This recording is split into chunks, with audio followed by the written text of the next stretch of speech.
ورحمة الله وبركاته. بسم الله الرحمن الرحيم. الحمد لله رب العالمين، والصلاة والسلام على أنبياء الله جميعا وعلى سيدهم وخاتمهم حبيب إله العالمين أبي القاسم المصطفى محمد، وعلى أهل بيته الطيبين الطاهرين المعصومين الذين أذهب الله عنهم الرجس وطهرهم تطهيرا.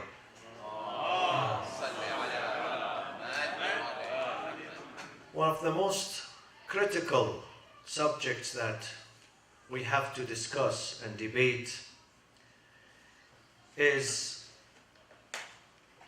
how is our relationship here with others? Is it characterized by tension or integration? And how it should be. We live in a very diverse society, multicultural, multi-faith.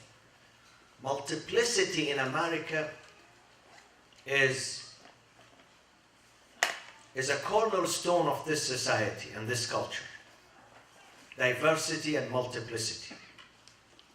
And this is something very good, very healthy. When the country is diversified, the society, the community is diversified, you learn from others. You pick up good things from others. Now the director of this Dutch television who was here earlier tonight, when he was greeting people and he would get to know that this is, from this nationality, that one from the other nationality, this one from the third, fourth, fifth, he said, this is very beautiful. People from different creeds, nationalities, cultures, they get together. They break bread together. They pray together. They speak to each other. This is healthy. In some countries, believe me, in some countries, and some of them are Islamic countries, people of one creed and one madhab, they don't get along together. People who belong to one language and one customs and one neighborhood, they don't get along together. While here, in this country, alhamdulillah, we don't look at each other's birthplace. We don't look at each other's color. We do not look at each other's language. We look at each other's spirit and heart and intention. And this is what counts with God. This is what is important with God. How is your heart? How is your intention? Islam teaches us that to be universal in our thinking. Islam is not a cult, my friends. It's not a cult. Islam is a universal message that bears universal outreach. Islam is for all. Islam says, you are not alone in this universe. Do not alienate and marginalize yourself. Do not seclude yourself. Islam is not a gated community. Islam is an open community. Open to all ideas, to all people, to all cultures, to all humans. Islam is a religion that says in this book, in chapter 5, وَمَنْ أَحْيَاهَا فَكَأَنَّمَا أَحْيَا النَّاسَ جَمِيعًا مَنْ قَتَلَ نَفْسًا بِغَيْرِ نَفْسٍ أَوْ فَسَادٍ فِي الْأَرْضِ فَكَأَنَّمَا قَتَلَ النَّاسَ جَمِيعًا وَمَنْ أَحْيَاهَا فَكَأَنَّمَا أَحْيَا النَّاسَ. If you commit a murder against one innocent person, you have committed that against the entire humanity. An-nas, entire humanity. And if you save a life, you have saved the entire humanity. This is the perspective of Islam on humanity, on us. We belong to this big family called humanity. Do not narrow yourself. Don't confine yourself in these neighborhoods, in these ghettos, in these madahib and cults. You subscribe to the bigger community, the community of the earth, and nas. قُلْ يَا أَيُّهَا النَّاسِ. This is the message of the Prophet. قُلْ يَا أَيُّهَا النَّاسِ إِنِّي رَسُولُ اللَّهِ إِلَيْكُمْ جَمِيعًا. I'm the messenger. I'm a messenger for the entire mankind. Entire mankind. So how do we want to live in this society? Do we want to live always with tension? Or we want to live with integration, cross these barriers and reach out to others? And it is our responsibility first.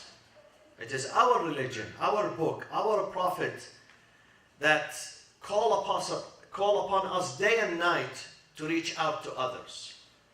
So we must follow their instructions. Some people think that we need to protect ourselves. There are some arguments that I don't open up to others because if I do so, I cannot maintain my community, the integrity of my community. I cannot protect my children. And this is wrong. This is very wrong. You protect your children when you allow them to know others, to open up to others. And then they differentiate between who's who. This is the way. Some people think if I, keep them away, they don't mingle with others, they don't read, they don't study, they don't watch, they don't hear, then that's the best way of keeping them within my creed, within my ideology, within my religious denomination, within my culture. But that's not right. You can't do this in America. America is an open society.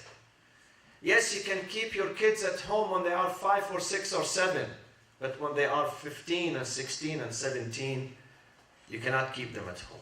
You cannot keep them away from others. When they start going to high school and college and university, they would listen to others. They would not listen to you alone. So you have to teach them how to protect themselves. Rather than you protecting them, they have to protect themselves. How do we teach them that? We teach them it's okay to meet others and talk to them and get to know them. But at the end of the day, you have to do your homework. You have to investigate. You have to incorporate your reason, your mind. الَّذِينَ يَسْتَمِعُونَ الْقَوْلِ. Allah says those people who have a brain, who have intellect and reason, are those who listen to all parties, but then they choose the best. فَيَتَّبِعُونَ أَحْسَنَهُ. They follow the best among that. That's the best way, to shield them against corruption, to allow them to. So they know why they are Muslim. Many people, they are Muslim, but they do not know why they are Muslim. They fail in the first test, in the first question. They failed. They don't know what to answer, what to say. Many people, they claim they are followers of Ahlul Bayt, but they do not know why they are followers of Ahlul Bayt. They fail. Why? Because their parents did not teach them to study others. When you study others, you start appreciating what you have. When you compare yourself to others. So we have to open up. How should we deal with others? Should we stay away from them? Islam always teaches us that you have to be a leader in the community. You have to be a leader. Your role here is a leader, not just in your family, but in your community, in your society, and your country too. Islam says you have to be influential, inspiring. Islam would not be happy with you living 50, 60, 70 years and then die and you go with no legacy. You have not touched the heart of anyone, including your family, including your children. This is not good. This is not a life of achievement or legacy. You must touch the heart of people around you. You must inspire them. You must be influential through the thoughts that you have. through the knowledge that you have, through the akhlaq and the manners that you have. How do we reach out to others? When we speak to them. But if we are staying at home, we don't visit, neither we accept any visit, neither we go, nor we invite. People would not, you may stay with a neighbor in your neighborhood for 20 years and you don't even know his name or her name. That's not good. We must reach out to others and consider people. Number one, we have to remove these psychological barriers that stand in the way of meeting others. If I keep saying to myself, I'm better, I'm the best, my race, my language, my culture, my mother, my village, my country, my race, my blood is better than others, I would never open up to others. And I would keep building up this barrier between me and others. But if I say to myself, I'm a human being, and this person is a human being too. He also has parents. He also came from God, and to God one day he would go. He's not alien. He did not come from another planet. He's a human being. He shares a humanity with me. Therefore, let me reach out to him. Let me consider him to be my neighbor, my friend, my brother. الناس صنفان إما أخ لك في الدين أو نظير لك في الخلق. People are of two types, either a brethren in faith or a brethren in humanity. They share humanity. This is my family. My family is the universe, not just my village where I was born. The entire universe is my family. We have to have this universal approach, this universal brain. You are not local. And then give the people the benefit of the doubt. To always judge people that they are, deviant, corrupt, kuffar, mushrikeen, keep putting them down, faulting them.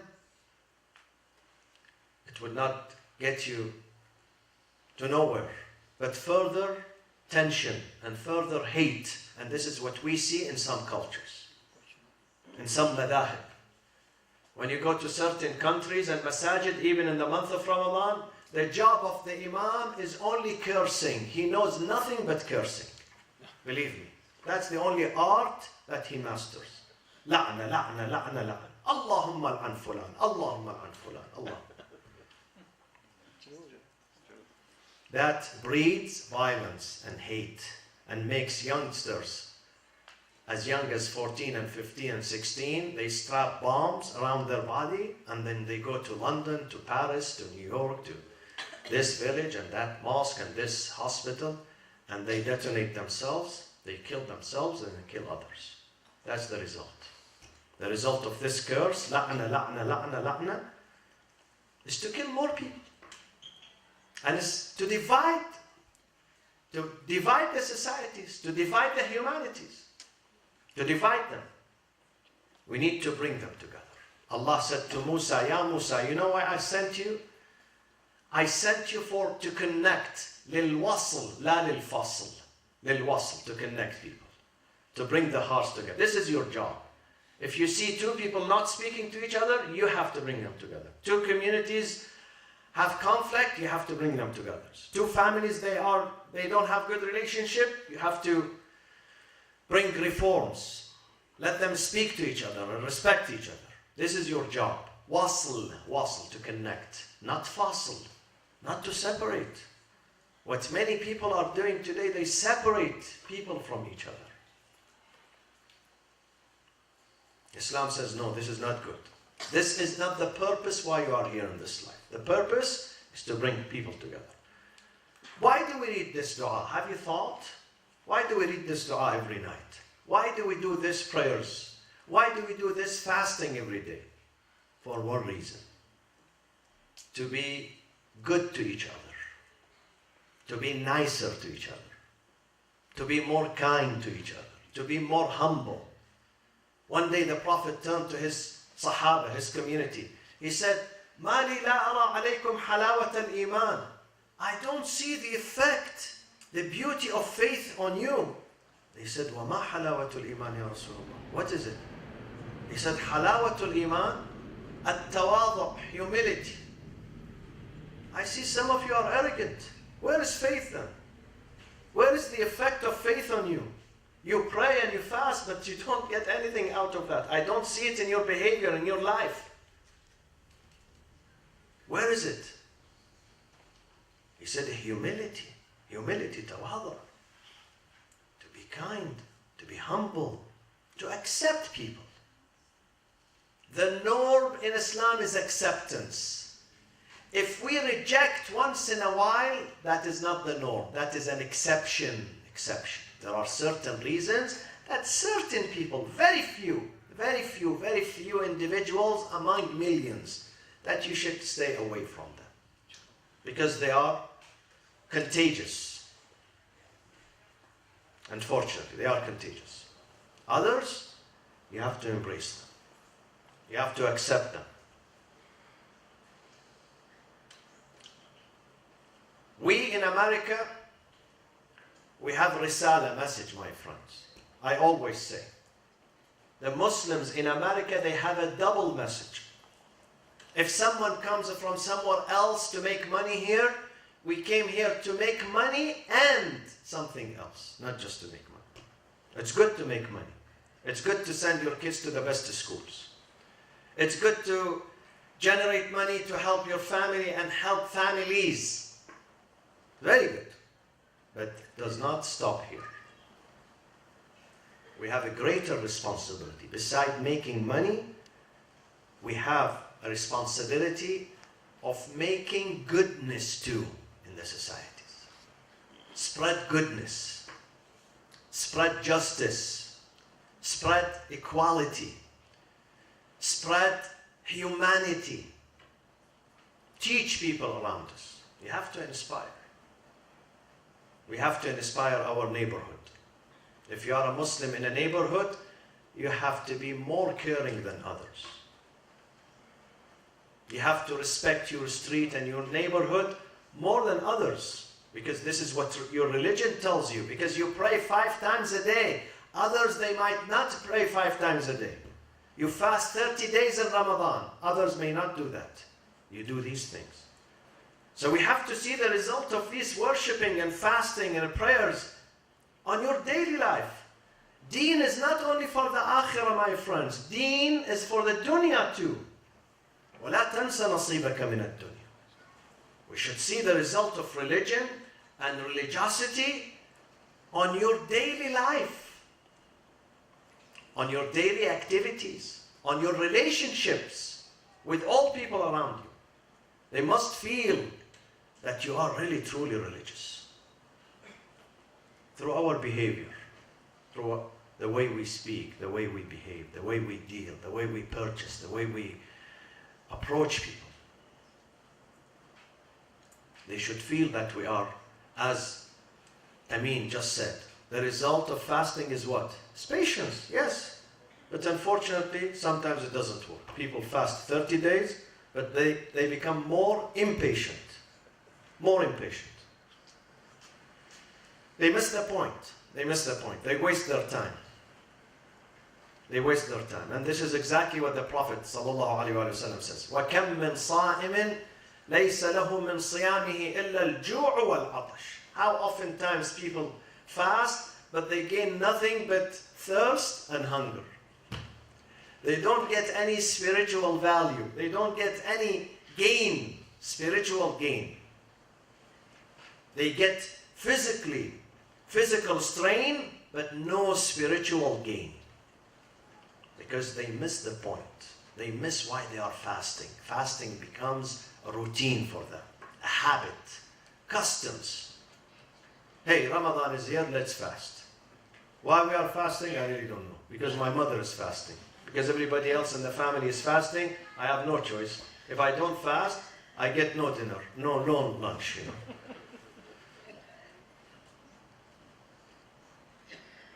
But when we fast on purpose, we know why we are fasting.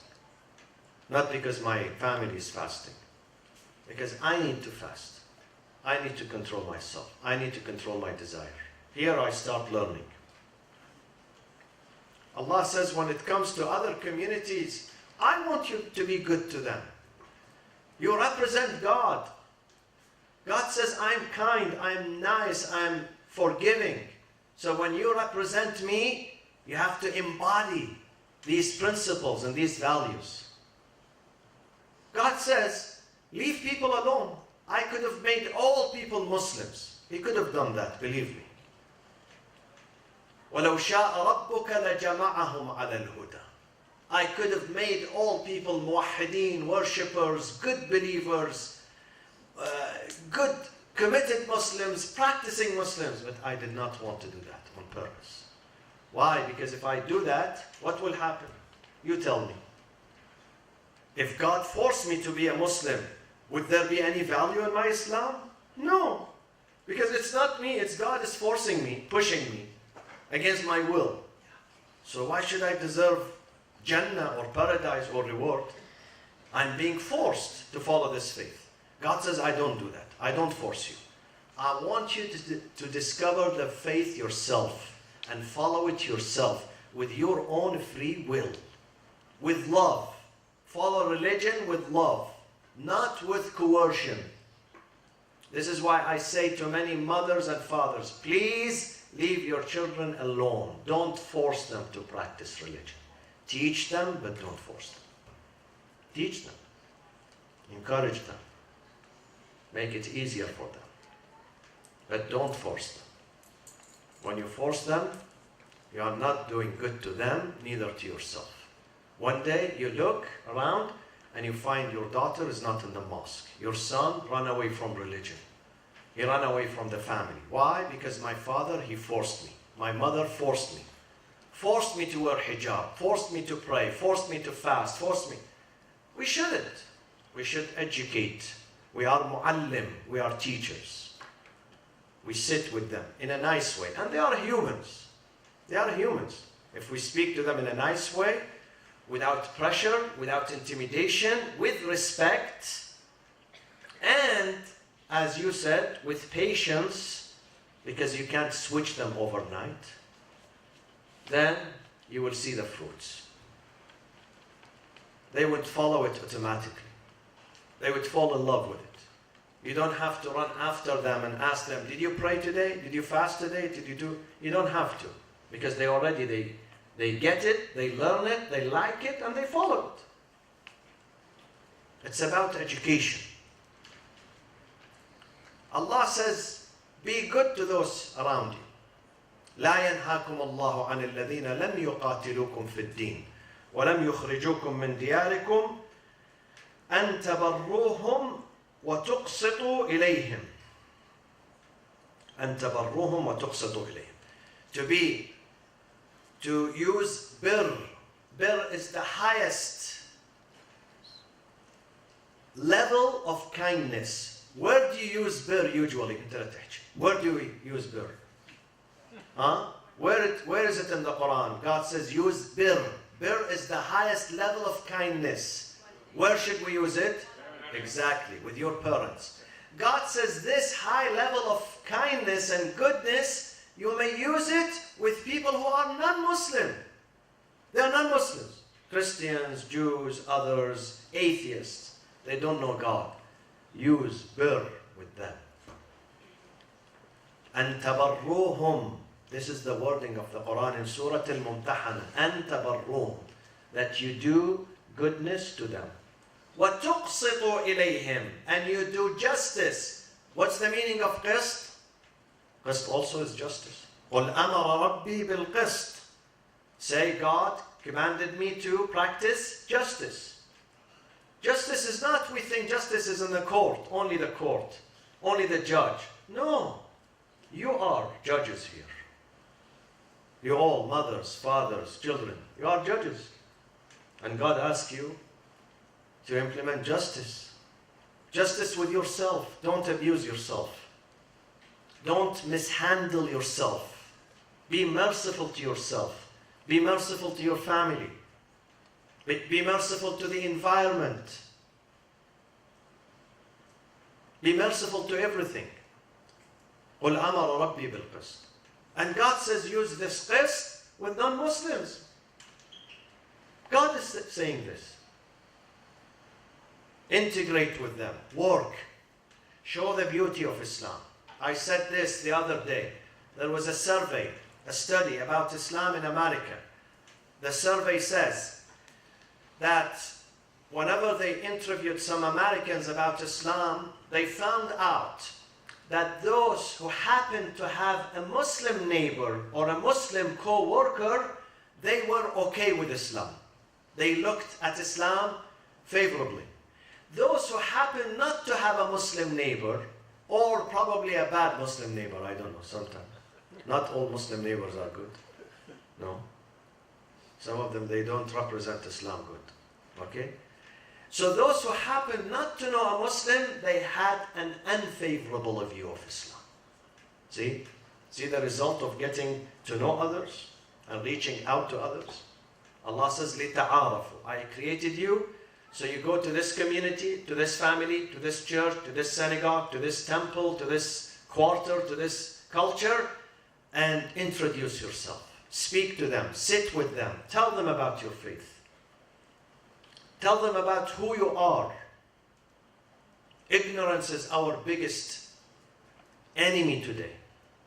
People do not know the true story of Islam. People judge Islam by what they see in London, in Manchester, the killings, the bombings. This is how they judge Islam. But if you show them mercy and forgiveness and generosity and kindness, believe me, they respect you. They respect you. It depends on the language you speak. God has given us the power. If you speak the harsh language, you end up with harsh results. If you speak the good language, وَقُولُوا لِلنَّاسِ حُسْنًا, beautiful language, you reap the benefit of goodness in your society. And this is our responsibility. I keep saying, in America, Muslim immigrants have two big responsibilities. One, yes, economy, generate money, have a good life. Quran does not want you to be a burden on others. Quran wants you to be the source of giving, the source of contribution. This is number one. Number two, you are an ambassador. Tell yourself every morning, I'm an ambassador. I don't represent a country. I represent Islam. Islam is bigger than a country. Islam is a universal message. People look at me and they judge my religion with what I do. I always say, you think those neighbors, they go and open the Quran and they read the Quran? They don't even read the Bible, let alone the Quran. They know nothing about Islam. They judge Islam by the way you park your car outside. By the way you keep and maintain cleanliness. But if you throw these bottles outside, and forks and whatever, and the plates and cups, they say, this is Islam. See, this is Islam. Islam is on the floor.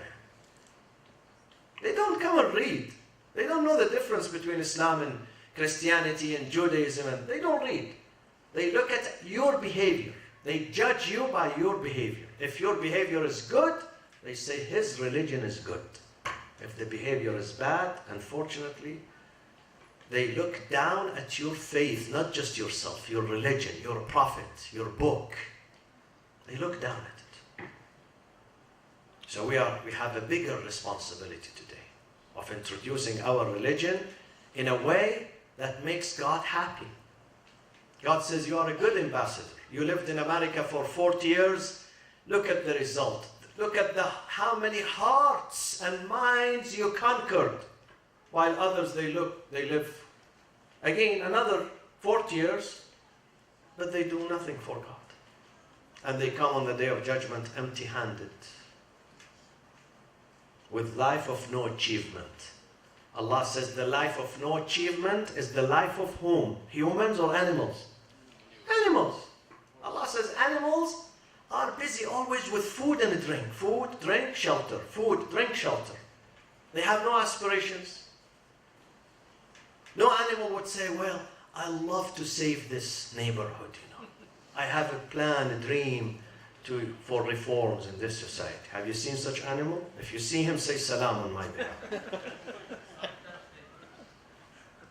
Animals, their entire aspiration is food, drink, shelter. يأكلون ويتمتعون كما تأكل الأنعام والنار مثوى لهم. On the day of judgment, those who have no dreams and no achievements, on the day of judgment also, they come empty-handed. But you are different. You fast. Ask yourself, why should I fast for 30 days? What is the result of fasting on my life? Am I the same with others who have no objectives and no goals? Or I am different? Ask yourself this question. اللهم اغفر للمؤمنين والمؤمنات والمسلمين والمسلمات الأحياء منهم والأموات تابع اللهم بيننا وبينهم بالخيرات إنك مجيب الدعوات إنك غافر الخطيئات. Please recite with me this ayah لشفاء المرضى, for the healing of the sick. And there are some of our friends, good friends, who are in the hospitals waiting for your dua and your supplications for them during these holy nights. أعوذ بالله من الشيطان الرجيم. بسم الله الرحمن الرحيم. أمن يجيب المضطر إذا دعاه ويكشف السوء. أمن يجيب المضطر إذا دعاه ويكشف السوء. أمن يجيب المضطر إذا دعاه ويكشف السوء. أمن يجيب المضطر إذا دعاه ويكشف السوء. أمن يجيب المضطر إذا دعاه ويكشف السوء. يا الله من على مرضانا بالشفاء والعافية. المريضة المنظورة اللهم ألبسها ثوب الصحة والعافية وعجل في فرج سيدنا ومولانا صاحب العصر والزمان. وإلى أرواح المؤمنين والمؤمنات ثواب الفاتحة مع الصلوات.